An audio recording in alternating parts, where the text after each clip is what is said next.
There is a well-known saying that goes always give the hardest job to the laziest person because they will find the easiest way to do it. What is the best real-life example to this you have seen?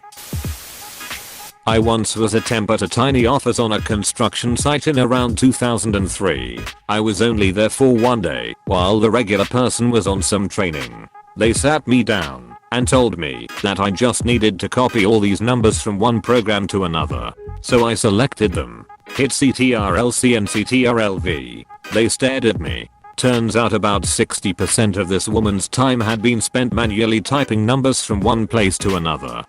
Had a manager that would manually delete every email from his work inbox. I'll never forget the look he gave me when I clicked the select all button that was clearly visible the entire time. Wait. What? I work in finance at a large multinational corporation. I feel like a big part of our job is to just stop doing things and wait to see who complains. If someone complains, we keep doing it. If silence, then we call it a controlled drop and put it on our performance review for creating efficiencies.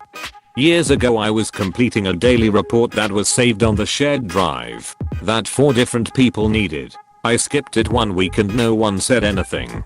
Ditto on the second week. Finally, I put a message on the report that said if you need this report, please contact the Blue Witch, and I never touched the report again. We were recently cleaning out the shared drive and I found that report. 2013 was the last time I input anything. I worked in a CNC shop. There would be a pile of jobs that needed to be done for the month. Some took days to run, while others were generally quick. The record for jobs done in one day was 8. What I did was look through all the jobs and organize them by setup, meaning every job has a setup time. Can take an hour to get all the tooling together, setting up the cutting table, and setting the part square to the table so the machine can gauge where the part is, so when I insert the code into the machine it can run flawlessly and drill, mill, tap whatever within a literally hair measurement. For every single job, majority of parts use standard tooling, and I have automatic tool changing with 20 pockets. Long story short, I figured out how to line up the jobs so they all have the same setup.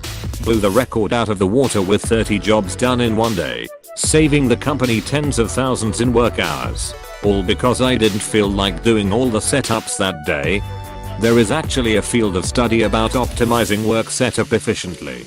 That company could probably use an industrial engineer. True. The shop is family owned by a Mennonite community. They literally bought a huge shop, purchased a load of Haas machines, and learned as they went. Only reason I got hired was because my grandfather knew the owner way back in the day, and they liked my resume, which was an amazing floral design cut out of aluminum sheeting for a festival.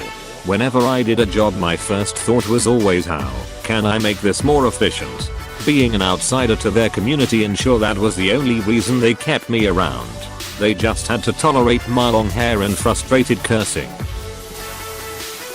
Boss hated Excel to the point where he didn't want us using formulas because you can't trust them to be right, so we needed to do all the calculations by hand or on a calculator. Would give me a spreadsheet once or twice a week that required, let's say, 45 seconds to do, but maybe 7 hours by hand, and he told me to go to Starbucks or something and crank it out. I thought that since I pasted as values and he couldn't see the formulas, that I did it by hand, when really I just did it in 45 seconds.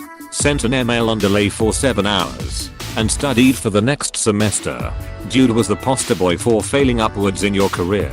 First day of internship, he told me with a straight face he was a work harder not smarter kinda guy. Go to Starbucks or something and crank it out. I was going to say how pissed I'd be, but if he lets you actually leave, I would just enjoy my free day off. Right, that sounds really nice. I worked a summer at a mortgage company as an assistant to the underwriters. My only job was printing documents and then hole punching them to put in folders. They had a super fancy Xerox printer that basically did my entire job for me, but the underwriters at this company didn't know how to click through printer settings to make the machine hole punch as it was being printed. I showed them how to do it, and they resisted it super hard, like they didn't trust it. IDK. so I got to keep my job. But what was supposed to take me all day literally took me about 20 to 30 minutes first thing in the morning. So they started buttoning me wheel tasks and even offered to keep me on to eventually become an underwriter too. Because I was so sharp. I knew how to use the very expensive printer they already had. I was just about to start grad school, so I had to politely decline. But I'm pretty sure they didn't hire someone to replace me when I left. TL. Doctor, they had a printer that already did my job for me, but didn't know how to use it. I showed them. I have a coworker who did some temp work after college. One of her jobs was at some sort of small bank or financial institution, and her whole job was to keep this huge day planner of every own's meetings and run around reminding people when their meetings were. She tried showing them that they could just use Google Calendars, but they just wouldn't do it for some reason. This happened in 2019. Maybe not the most impressive story here, but I thought it was a great sidestep of effort nonetheless. Co-worker of mine had to get rid of a smaller junk food burger but boat with no trailer. Our other co-workers are all telling him how much time and money he's going to need to spend to get rid of it. And he's just saying, "Oh, is that so?" He took off one day and sat down on his lawn with a cooler of beer. That day was garbage day. Inevitably, the trash guys roll up. He hands each of them a cold beer and says, "Hey boys, got $50 for each of you if you help me out real quick." They fed the entire 12-foot boat into the packer, crushing 2 feet at a time.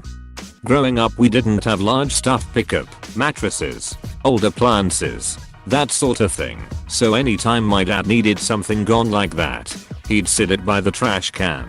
And on trash day he'd have me put a 6-pack on the pile while I waited for the school bus. As the trash ran within minutes of the bus, it never failed. Whatever was piled up was gone. I just put a for sale sign on it and somebody will steal it.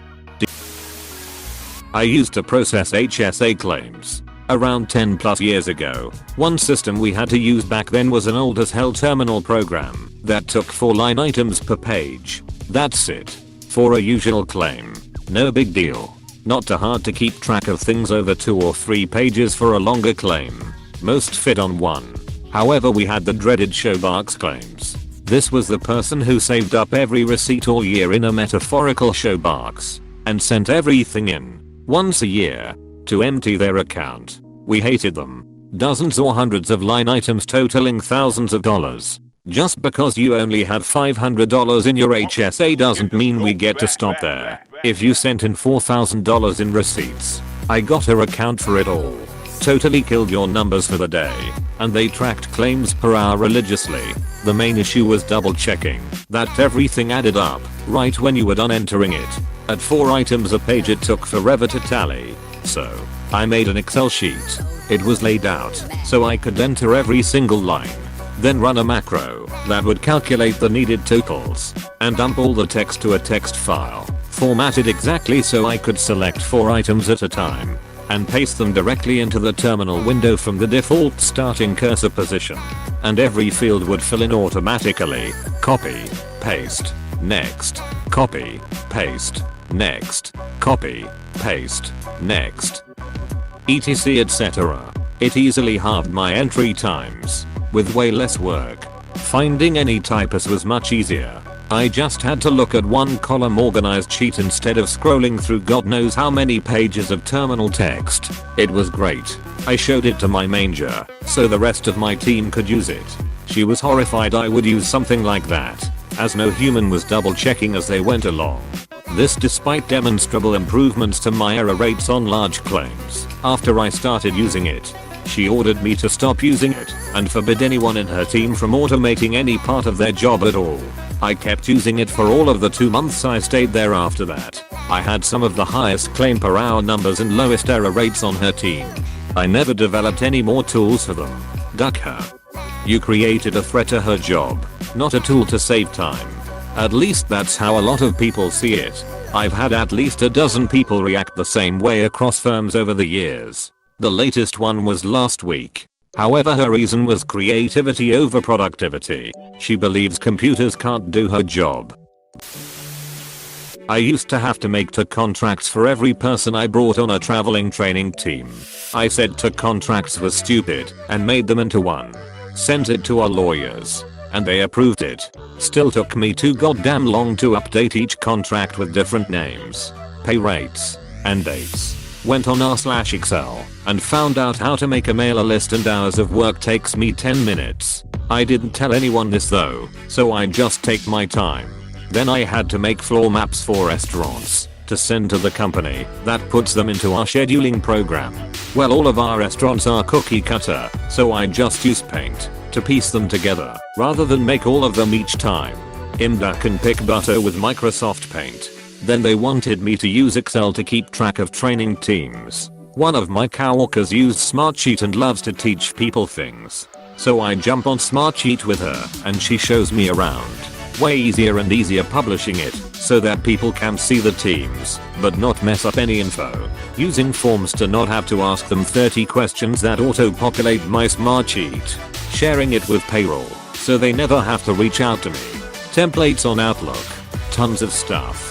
I basically took a lot of my job, said fuck that there has to be an easier way, asked on Reddit or just googled things, and spend maybe an hour learning something that will save me many hours in the future.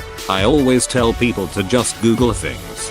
They say I don't know what to Google, and I say whatever your problem is, just Google it the exact same way you'd say it to me. Then when they Google Excel thing that makes this do that, they are shocked that they find their answer. Imda can pick butter with Microsoft Paint. This speaks to me. Worked as a cashier during the holiday season back when I was 16. The supermarket was selling drinks by the boxes, and at that time, we only had barcode scanners that was at the front of the computer. No gun type scanners existed. I was lazy and didn't want to carry boxes up to the scanner.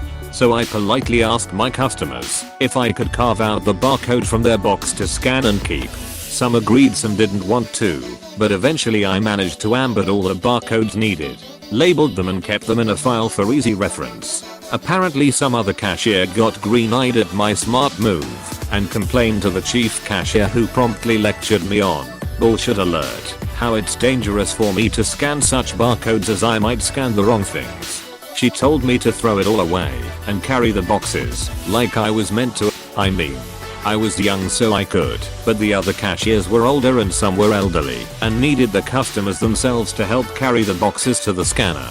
But whatever, I guess jealousy trumps common sense. Tons of stores do that just with a printed out sheet. You could have taken pictures of all the barcodes and made a beautifully labeled collage. I worked at Bunnings, a hardware/nursery store, and we had 2 separate books of barcodes for random fixings and bits of timber. How were they not okay with your idea? I work in a semi-warehouse environment and we have to track where items are at all times. When we move X item from location A to location B, we had to type out the to and from locations. We do this hundreds of times a shift. I went online to a free barcode maker website and spent about 20 minutes making location barcodes. I save hours a day by scanning barcodes. I did something like that when I worked at a movie rental store. The computers made you sign back in after something like 15 seconds of inactivity. It was so unproductive. After a week or two at the job, I bought some stickers and printed barcodes onto the back of my badge. One barcode had my ID, the other had my buttword.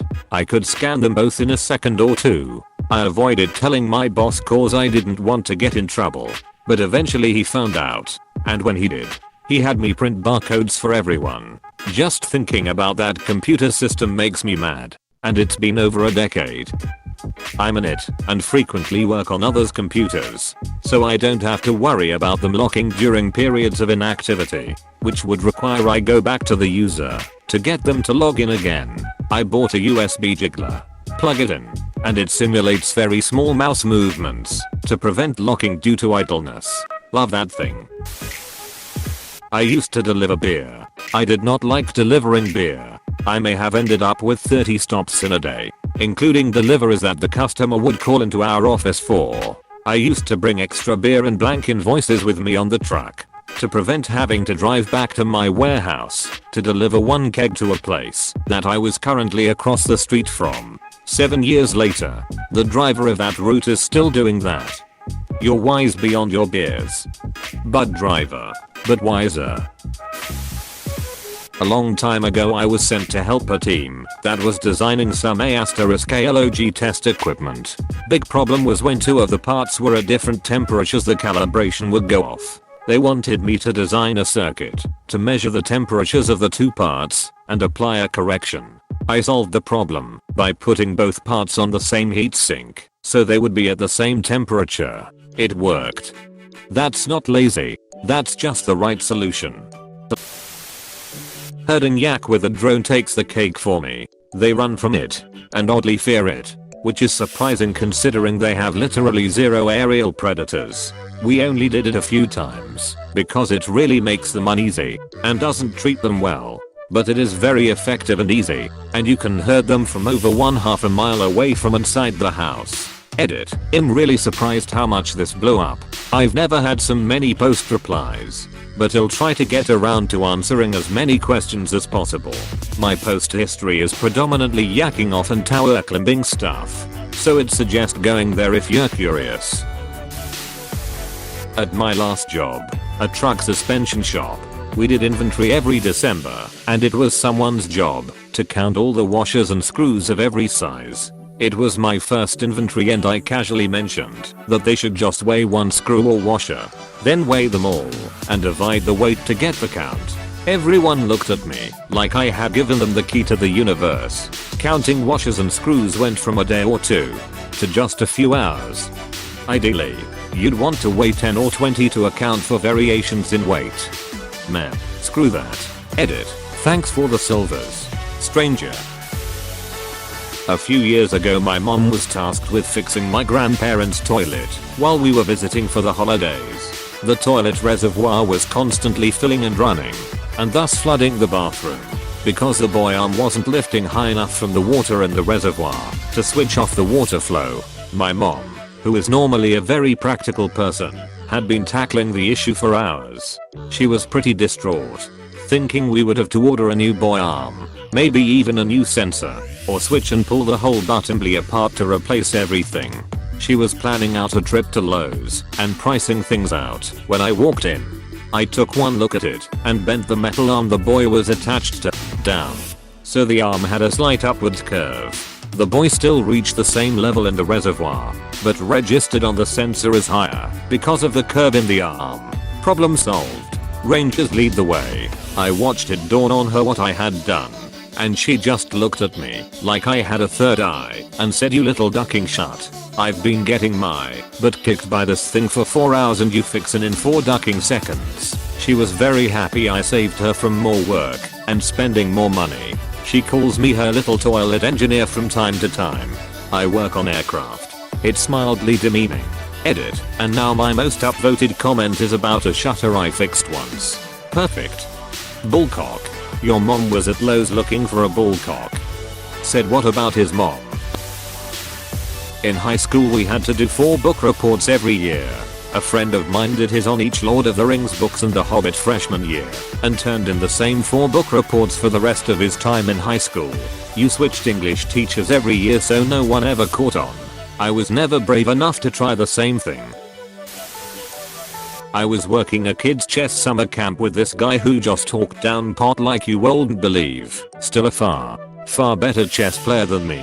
One day, the kids were being particularly rambunctious, and I told him he had to take them outside to get their energy out. He had them spend the next hour doing American Ninja Warrior on the jungle gym/playground. I hadn't even heard of the show, but it was a group of young boys like 6 to 12. So they all adored it. This coworker loved to get super stoned and watch it. Don't know if he was high at the camp, but he just got to sit on a bench and tell kids their time was getting slower when they did stunts, and they just scurried and jumped around faster. That reminds me, when I was a teen and did after school babysitting for 2 little girls who lived in my neighborhood, I'd be tired myself after school, so I'd just let them play dress up with the clothes in my closet. They loved it and all I had to do was sit on my bed and chill out while they played. Can little girls ever get enough dress up? I haven't found a limit yet. Father here. Automated 70% of my job in a large finance firm as an intern. Never disclosed it and got paid easy money for 6 months. I spent the time doing courses and applying for my grad school. Got my admission letter during the final 2 weeks of my internship and never looked back. Pro tip, Python and Excel can be your best friend. Obligatory edit. I went to sleep and this thread blew up. Thank you for your stories, questions and comments. I'm trying to get to as many as possible. Did similar in a smaller firm. Got a 50% raise when my boss found out and he asked me to automate other work. That's awesome. Congratulations. Hey, thanks so much for watching. If you want more videos, don't forget to like and subscribe. You are helping me a lot. Thanks again.